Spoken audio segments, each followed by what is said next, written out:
तो चलिए शुरू करते हैं हमारी आज की कहानी। मैं वापस मुड़ गई और गेट को पहले की तरह लॉक कर दबे पाँव वहाँ से शॉप के लिए लौट आई। मैं आमिर के साथ अपनी बहन की इश्कबाजी को देखकर सदमे में थी।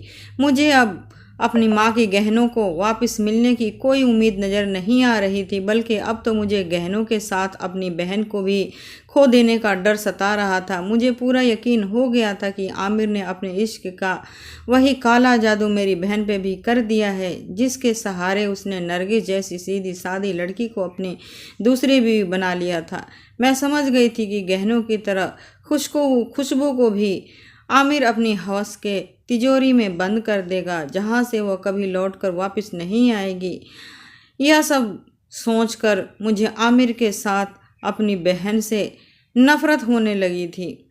आमिर जैसा इंसान की तीसरी बीवी बनने से तो अच्छा है कि खुशबू फारूक को ही अपना लेती। आखिर क्या कमी थी उसमें?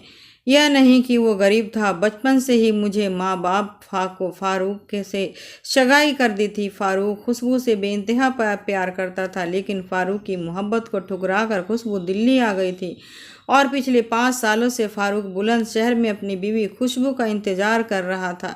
वैसे तो मेरी बहन समझदारी की बड़ी बड़ी बातें किया करती थी, लेकिन आमिर जैसा इंसान जिसके पास 2-2 बीवियां पहले से है, उसके साथ इश्क लड़ाने में खुशबू की क्या समझदारी कहाँ गायब हो गई थी। मुझे शॉप पर बैठाकर खुशबू गायब थी और मैं सुबह से अपने शॉप पर बैठी उसके बारे में सोच सोच कर परेशान हो रही थी। मैंने समय से पहले ही शॉप बंद कर दिया और फ्लैट पर चली गई। रात के 11 बज रहे थे। मैं अपने बिस्तर पर थी कि खुशबू आ गई। वो बोली, सबा तुमने खाना खाया? मैं बोली, मुझे पता था कि आप तो आमिर के साथ डिनर किए बगैर घर लौटेंगी नहीं, इसीलिए मैंने खाना खा लिया है।